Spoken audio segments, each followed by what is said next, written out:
Buenas tardes, saludamos a todos los hospitales que conforman nuestra red de telemedicina de Oaxaca. Hoy tenemos una ponencia bastante importante, pero antes que nada quiero presentarle al coordinador estatal de telemedicina de Oaxaca, el doctor Gabriel Sáenz Coronado, el cual tiene un mensaje para ustedes. Doctor, bienvenido y adelante, por favor. Gracias. Pues buen día, bienvenidos. Siempre es un placer que el doctor Yuri nos acompañe. No nada más es un excelente médico, sino uno de los mejores infectólogos de México, sin ninguna duda. Y este es un tema que ha causado mucha polémica en los últimos días a nivel mundial, entonces es importante pues estar actualizados y saber qué hacer y qué no hacer referente a la infección por el virus del ébola. También quisiera comentar a todos los que nos están viendo que a partir de esta ponencia todas nuestras capacitaciones serán transmitidas también por streaming. Entonces, además de que son compartidas a través de videoconferencia por la red estatal de telemedicina, podrá verla cualquier persona que se interese a través del canal de YouTube. Y pues, sin más. Gracias, doctor. Pues ya lo saben, ya lo tienen, también estaremos por streaming. Volviendo a nuestro tema de hoy, que es acerca del virus del ébola, nos dice que existe un miedo colectivo debido al brote de este virus del ébola. Esto se debe a la falta de información y obviamente de educación sobre este virus, pero también es una amenaza real debido a la severidad de la enfermedad, y precisamente para eso tenemos con nosotros al doctor Yuri Roldán Aragón, que es médico infectólogo, internista, catedrático de la Facultad de Medicina de la UAPO y además está adscrito al Hospital Dr. Aurelio Valdivieso. Doctor Yuri, gracias por estar con nosotros sobre este tema tan importante y que creo que vale la pena debido a lo grave que se está presentando esta situación. Le cedo la palabra para que nos hable usted más a fondo sobre el tema del virus del ébola. Gracias. Sí, un gusto también estar aquí con ustedes, ¿verdad? Agradezco mucho la invitación que me hacen para tocar este tema de la infección por ébola, que pues como ya se ha mencionado, pues a nivel mundial existe un temor pues real, ¿verdad? De que pueda esta enfermedad llegar al país y afectar a nuestra población. Por eso creo que bueno, pues es muy importante que revisemos el tema, tocar algunos puntos muy importantes. Todavía hace falta información a nivel mundial, ¿verdad? No contamos todavía con mucha información acerca del virus, de sus mecanismos de transmisión, pero pues sí tenemos algunos datos ya bien confirmados de cómo sí se transmite y cómo podemos evitarla, ¿no? También es algo muy importante. Entonces, si están de acuerdo, pues vamos a empezar con el tema. Son una de las frases que nos da el ministro del Exterior de Liberia, que dice que la epidemia cubre el país como una sombra oscura. Si seguimos cómo se ha venido presentando la epidemia en estos países de África, pues sí, efectivamente vemos que es como una sombra que se ha venido extendiendo y que, de acuerdo a las predicciones de la OMS, pues es una epidemia que va a seguir creciendo y que, como hemos visto, bueno, pues ya está saliéndose de estos países y demanda una gran cantidad de recursos y de infraestructura para su control, como es lo que estamos viendo en Estados Unidos, ¿no? Y ahorita vamos a retomar algunos datos de estos. Entonces resulta que el virus del ébola y el virus Marburg son dos virus que pertenecen a la familia de los filovirus. El virus del ébola es un virus ARN y posee un diámetro de 80 nanómetros, pero puede medir hasta 14.000 nanómetros. Esto quiere decir que es un virus, como podemos ver en la microfotografía, filamentoso, ¿verdad? De ahí el nombre de filovirus.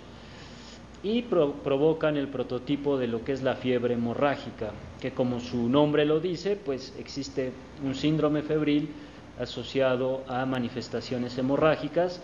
Nosotros en Oaxaca pues tenemos nuestras propias enfermedades hemorrágicas, como es el dengue, que ahorita está pues de moda, ¿verdad? Tenemos un brote que todavía está fuera de control en Oaxaca de dengue hemorrágico, ¿no?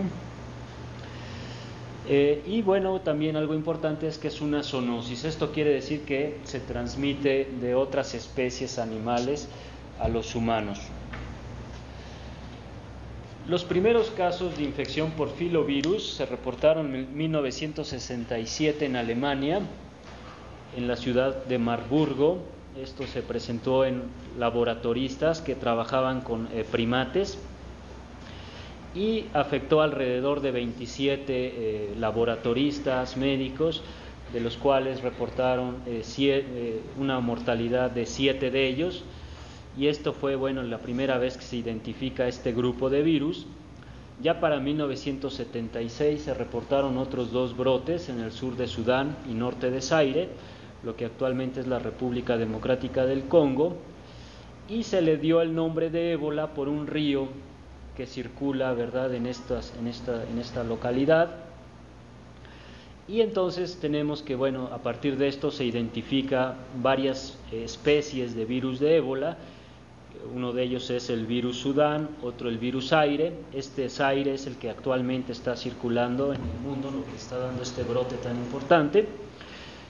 Ya para 1994 se aisló otro virus de este grupo, otro virus de ébola, en un etnólogo en Costa de Marfil que hizo una autopsia a un chimpancé. Él observó que había un brote de infección, ¿verdad?, en los simios, estaban muriendo, y él hace la disección y se infecta. Afortunadamente él pues no fallece con esta especie. Y se han identificado otras 2 especies, el bundibugyo-virus, ¿verdad?, y el virus Reston. Este virus Reston tiene un origen fuera de África. Esta cepa viral se aísla por primera vez en Filipinas, también en macacos, ¿verdad? Y estos simios que eran importados a Estados Unidos y a otros países de Italia, al tener un aislamiento de cuarentena para ver que no traigan alguna infección, ¿verdad?, del país del que provienen, pues vieron que morían estos simios y finalmente identifican este virus Reston. Y algo que es importante mencionar es que en Filipinas este virus Reston también se ha aislado en cerdos, ¿verdad?, de tal manera que no es un virus exclusivo de los simios, de los primates, sino que también, bueno, se ha identificado en otras especies de mamíferos. Y entonces aquí podemos ver en el mapa, ¿verdad?, en cuanto al virus que se aisló en Costa de Marfil y los diferentes brotes que se han reportado, ¿verdad?, por el virus de ébola Zaire, en el sur del Sudán, bundibugyo-virus, y las especies de Reston, que fue en Virginia, en Reston, Virginia, donde por primera vez se aísla. Todavía se desconocen muchos datos acerca del virus, ¿verdad?, pero sí se ha demostrado la infección, por ejemplo, en portadores de murciélagos para el virus de Marburg. Se ha aislado el virus de murciélagos, y se han considerado para el virus de ébola que los roedores, algunos ratones y murciélagos pudieran ser portadores en la naturaleza, o sea que ellos tuvieran las infecciones, que no necesariamente murieran por esta infección. Se les han identificado anticuerpos, material genético, pero bueno, nunca se ha logrado el aislamiento viral en sí. Y en algunos países, en murciélagos, los murciélagos son cazados y la gente se alimenta de ellos, y se piensa que de esta manera pues se tiene un contacto cercano con el virus, y de esta manera pudo haber dado el brinco entre especies. Algo similar a lo que se reporta con VIH, por ejemplo, ¿no?, que también se piensa que haya brincado a través del descuartizamiento, del desollamiento de estos simios, que de esta manera haya brincado hacia el humano. Bueno, hablando del brote de ébola que nos está afectando en la actualidad, se han hecho estudios de campo y se concluyó que el primer caso asociado a esta epidemia fue el 2 de diciembre de 2013, o sea, esto ya tiene alrededor de 9 a 10 meses, ¿no? Está en curso, y fue un niño de 2 años que presentó la enfermedad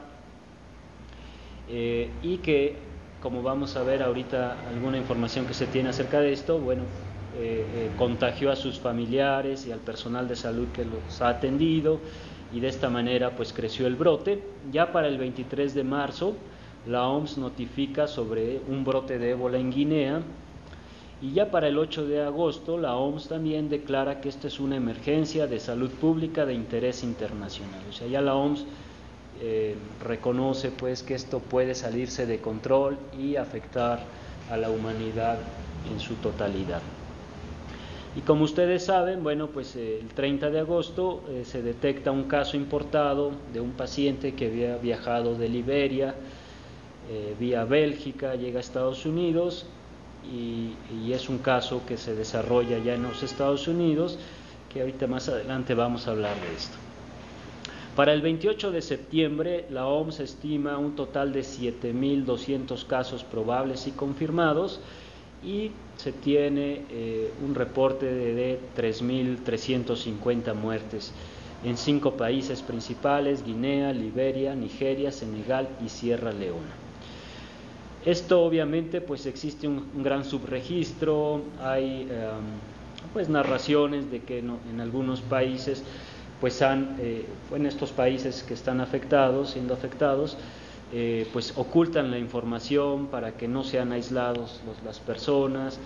Los cadáveres, se menciona por ahí que en algún momento los tiraban a los ríos, de tal manera que seguramente el número de casos y de muertes pues es mayor, como ocurre siempre en una epidemia con estas características, ¿no? Y entonces aquí vemos, estos son artículos que han sido publicados en el New England, son de acceso gratuito, cualquiera puede consultarlos. Y entonces aquí nos describen el brote inicial, ¿no? Nos hablan del niño de 2 años que empieza con su cuadro manifestado por fiebre y melena, vómitos, y muere el 6 de diciembre. Y aquí pongo estos letreros para mostrar, bueno, pues cómo los cuidadores, la gente que estaba alrededor de él, la hermana, la madre, la abuela, contraen la enfermedad, también fallecen, acuden buscando atención médica, y la enfermera también que los atiende enferma y fallece.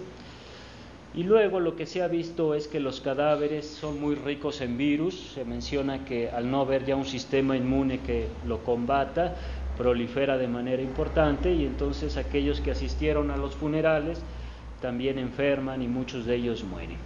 Y luego, siguiendo esta cadena de casos, pues el médico y un asistente de salud que también los atiende, pues también enferman y mueren, ¿no? Y esto pues es, digamos, que el principio del brote y cómo se ha venido transmitiendo a las personas que rodean a estos pacientes.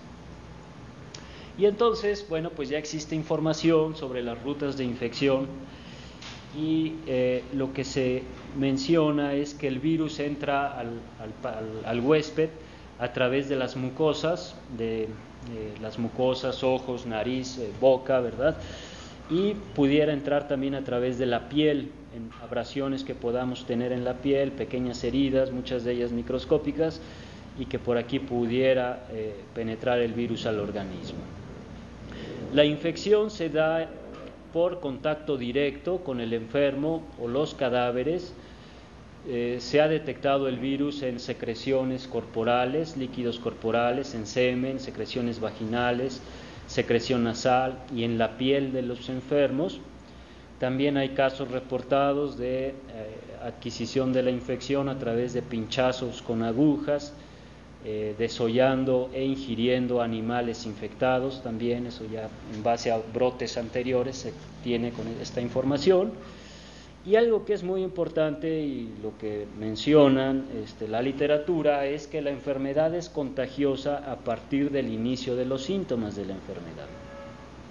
Sin embargo, pues recientemente el grupo de cubanos que está apoyando en Liberia, tengo entendido que alguno de sus médicos decía que probablemente pudiera contagiarse aún antes de el inicio de síntomas, y eso vendría a complicar, ya que la transmisión de la enfermedad pues pudiera darse antes de que nos demos cuenta, ¿no?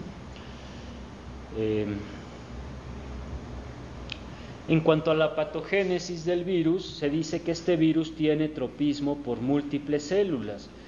¿Esto qué quiere decir? Pues que ataca a varios órganos, epitelios, ¿verdad? Entonces hay evidencia de que infecta monocitos, macrófagos, células dendríticas, células endoteliales, fibroblastos, hepatocitos, células epiteliales. Y entonces esto da como consecuencia una gran multiplicación del virus en el cuerpo y una respuesta inflamatoria pues muy intensa que se descontrola y es lo que finalmente causa sepsis y falla orgánica múltiple. Se ha visto que dispara la expresión de múltiples mediadores de inflamación, entre ellos interferones, interleucina 2, 6, 8, 10, citocinas, proteínas tóxicas de macrófagos y de monocitos, factor de necrosis tumoral alfa, producción de óxido nítrico que provoca dilatación de vasos y estado de choque. También se ha visto que induce apoptosis de linfocitos y esto explica los cambios en la biometría que estos pacientes cursan con leucopenia, linfopenia, provoca daño tisular y pérdida de la integridad vascular. Y entonces aquí este es un artículo, no sale la bibliografía, pero es del Lancet, del 2011 me parece, que nos ejemplifica, ¿verdad?, esquematiza cómo es que se da la infección, que pudiera estar en huéspedes, en vectores, ¿verdad?, murciélagos, los simios también, los primates se infectan, y el humano pudiera infectarse a través de piel, de heridas de la piel. El virus viaja a través de torrente sanguíneo, conductos linfáticos, en donde va a provocar apoptosis de linfocitos, a través de sangre va a afectar hígado, glándulas suprarrenales, provoca necrosis a nivel del tejido hepático y necrosis también de glándulas suprarrenales, y esto trae como consecuencia falla multiorgánica, estado de choque. Aquí también nos mencionan cómo se producen sustancias de tipo inflamatorio, algo similar a lo que sucede con dengue, ¿no? Afortunadamente no tenemos muchas muertes por dengue, pero en ocasiones llegan pacientes con dengue con una respuesta inflamatoria muy descontrolada, severa, y empiezan a sangrar por todos lados y realmente no hay una terapia adecuada, por más que los reanimemos con líquidos y medicamentos, pues realmente la muerte es inevitable. Y pienso que este ébola semeja mucho esta cascada inflamatoria de manera similar, en la cual hay un compromiso del endotelio que hace que haya una fuga de líquido intravascular y estado de choque.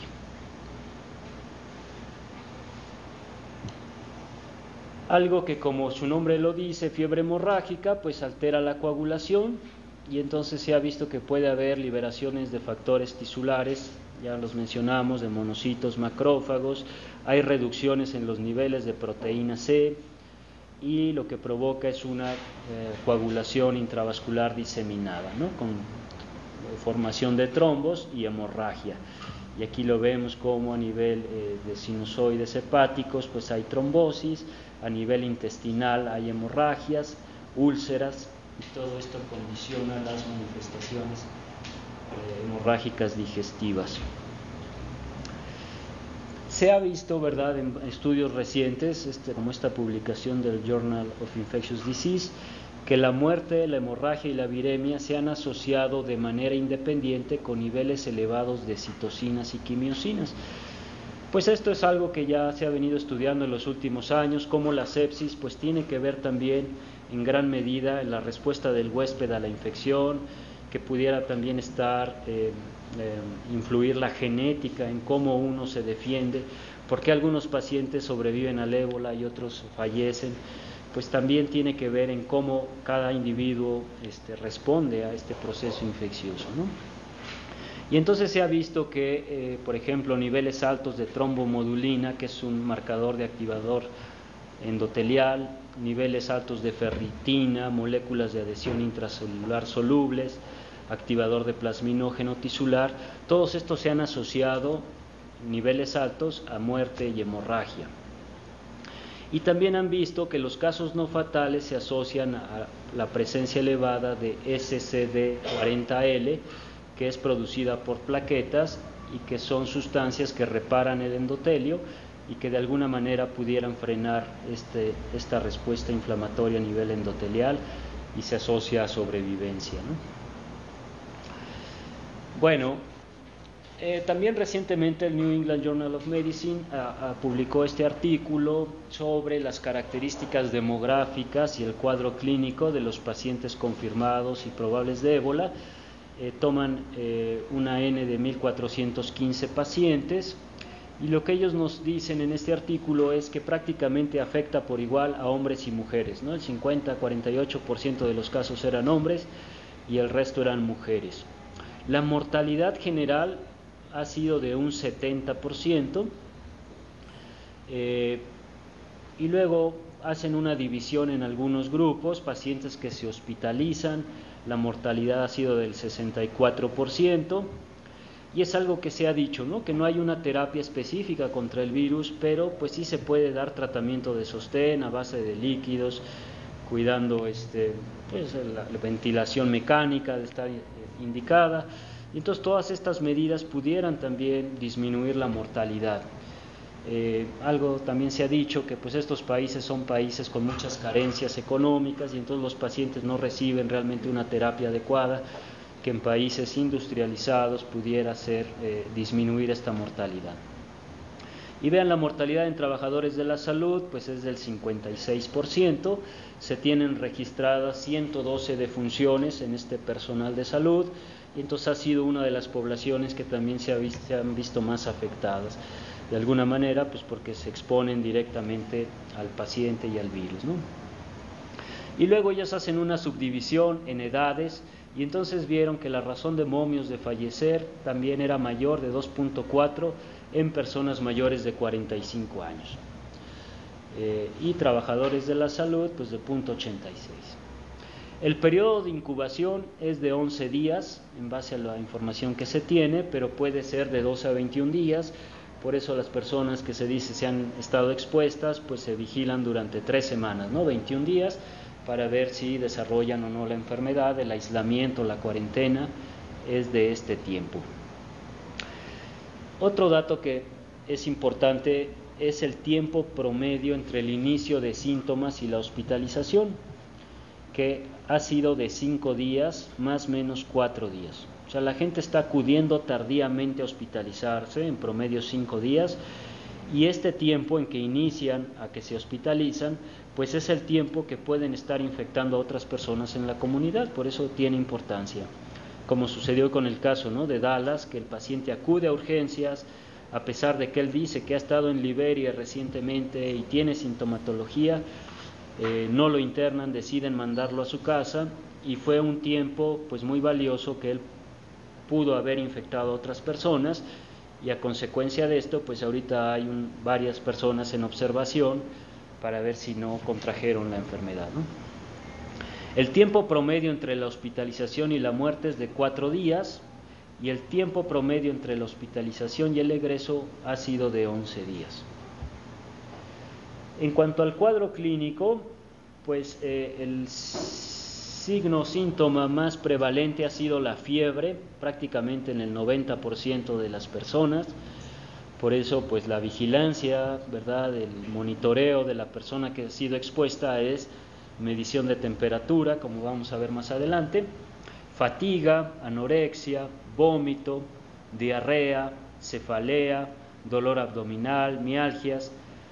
¿A alguien de ustedes le ha dado dengue? Pues esto es lo que se me presenta en dengue, es el mismo cuadro de dengue, ¿verdad? Puede haber dolor torácico, tos, confusión e ictericia.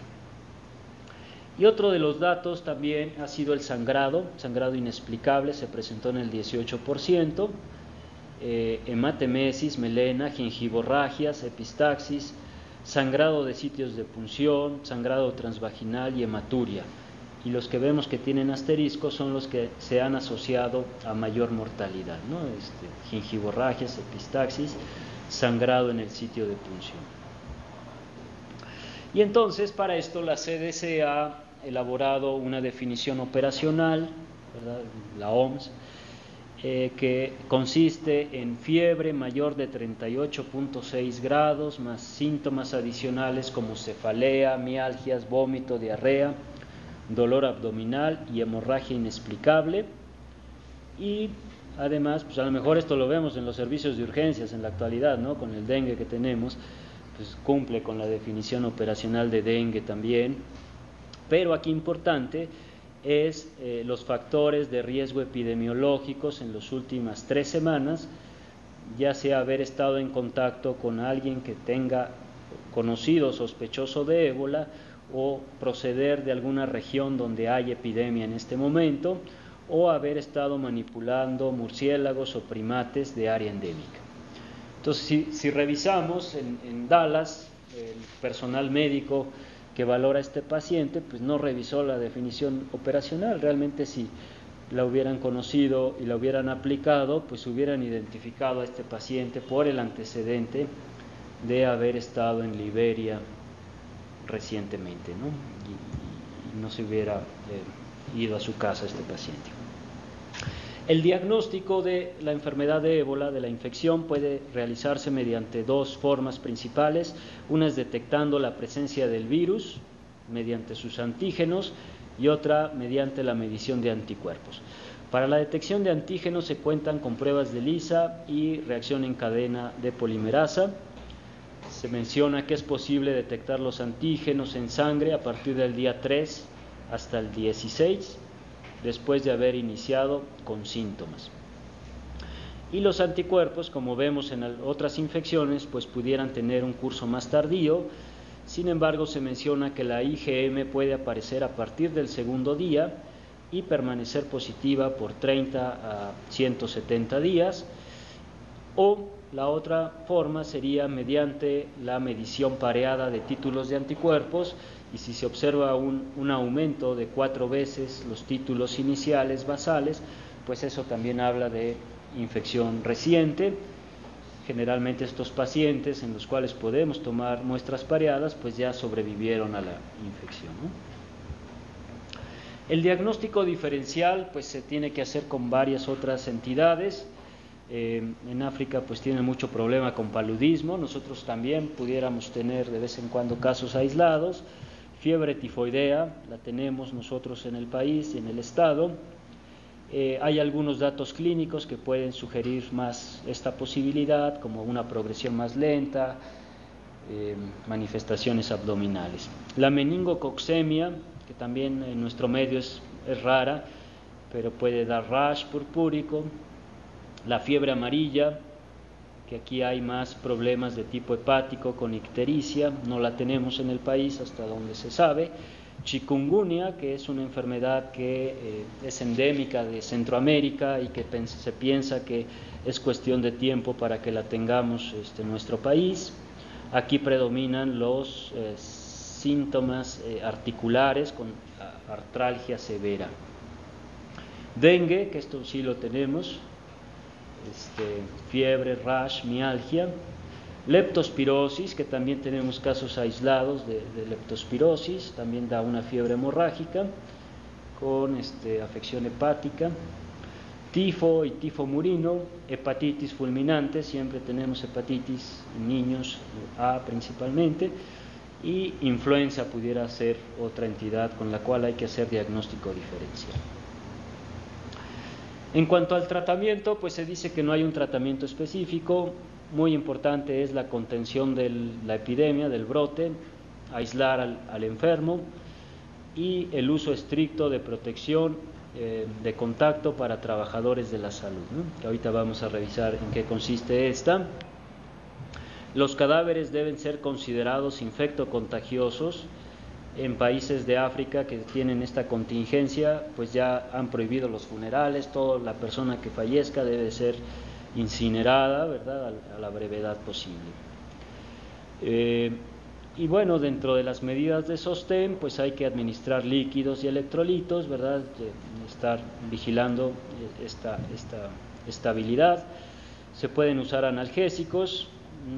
Que sepa, no hay una indicación precisa de alguno de ellos, pero pienso paracetamol sería una buena alternativa, ya que no interfiere tanto con la agregación plaquetaria y el riesgo de hemorragia, que lo vemos en dengue y para el cual pues prácticamente está contraindicado cualquier otro tipo de antipirético. Y también antibióticos de amplio espectro, ¿no? Si no podemos descartar leptospirosis o meningococcemia, pues debemos cubrir esta posibilidad. Y también parte de las complicaciones del ébola se ha visto al afectar el sistema inmune de manera tan importante, son infecciones secundarias. Y la manutención de los órganos, ¿no? Si el paciente requiere apoyo mecánico ventilatorio, aminas, etcétera, pues ofrecerlas, ¿no? Pero no todo está perdido, ¿verdad? Seguramente habrá alternativas de tratamiento, como anuncia este médico, ¿verdad?, en el periódico de Guadalajara, en Jalisco, que ellos curan el ébola, ¿no? Y de hecho, un día antes de hacer esta presentación me metí a la página para ver pues sí, el tratamiento es a través de imanes y bueno, pues ya creo que lo pensaron 2 veces, ya no curan el ébola, pero sí siguen curando el VIH y el cáncer y la leucemia. Pues esto pudiera ser peligroso, ¿verdad? Tanto para el mismo personal de salud y a la gente pues también darle falsas expectativas. Y se están probando otros tratamientos, ¿verdad? Todos están en fase experimental. De hecho, lo que se les está dando en Estados Unidos a los pacientes que están teniendo, este paciente de Dallas, le están ofreciendo Zetamap, que consiste en la presencia de 3 anticuerpos monoclonales humanizados, pero que hasta el momento pues su disponibilidad es limitada y no existen estudios todavía clínico controlados que demuestren. Se han tratado alrededor de 3 pacientes con este tratamiento, uno de ellos falleció, otros 2 sobrevivieron, entonces de tal manera que existe todavía pues reserva en cuanto a la utilidad. Se están ensayando otros medicamentos, se ha visto que el favipiravir en modelos animales en laboratorio aclara el virus del ébola, lo han usado en Japón para tratar la influenza, pero no hay todavía información que sea efectiva. Y la ribavirina, eso sí se sabe que la ribavirina no tiene utilidad contra el virus. Y entonces uno de los principales objetivos a tener es el aislamiento de los pacientes. Estaba leyendo hace rato que pues se ha destinado, por ejemplo, un área, la Secretaría de Salud a nivel nacional, han planteado la posibilidad de que si se presentaran casos de ébola, concentrar a estos pacientes, obviamente se asume que fueran casos aislados, el Instituto de Rehabilitación en el área de Quemados y que ahí se concentrarían. Pues algo que es importante mencionar es que en 24 horas uno está en África y en 24 horas de África están aquí en el país cualquier persona, como lo vimos con el caso de Estados Unidos. Ese mismo día viajó de Liberia a Estados Unidos, de tal manera que pues no es algo tan fuera de la realidad el que pudiera llegar esta enfermedad al país. Por eso pues es importante pues conocer esta información, ¿no? Entonces el CDC sacó unas guías en julio del 2014, también son de acceso gratuito, cualquiera puede consultarlas. Se recomiendan precauciones estándar de contacto y de gotas. Si tenemos paciente con definición operacional, pues el paciente debe de aislarse, idealmente en un cuarto que tenga baño particular, y restringir las visitas.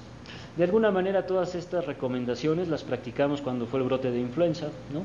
Son las mismas para fines prácticos, salvo que ébola pudiera, pues obviamente tiene una mayor mortalidad, y lo que se menciona es que no debe quedar un solo centímetro de piel expuesta a secreciones del paciente, ¿no? Entonces, como vemos en las fotografías, realmente el personal que está atendiendo tiene que estar completamente protegido de contacto y gotas. Se recomienda utilizar bata impermeable, guantes, gogles, mascarilla. Pudiera requerirse doble guante en algunas situaciones y cobertores impermeables de pies y piernas, cosa que no hacemos en influenza, por ejemplo. Y estos deben de removerse, tanto ponerse como removerse con cautela. Si consultan la página de CDC hay toda una técnica, ¿no? Un orden de cómo debe de irse uno vistiendo y cómo uno debe desvestirse para disminuir el riesgo de contagio. Y como todo, pues debemos lavarnos las manos siempre antes y después de consultar a los pacientes. Idealmente debe ser un personal capacitado quien atienda a estos pacientes. A esto se refiere más al material del paciente, el estetoscopio, los baumanómetros, que sean exclusivos del paciente. Si son desechables, tirarlos de manera inmediata. Si son, se pueden esterilizar, pues seguir las recomendaciones, ¿no? Y entonces aquí es lo que vemos, vean cómo esto es personal, pues está prácticamente totalmente cubierto.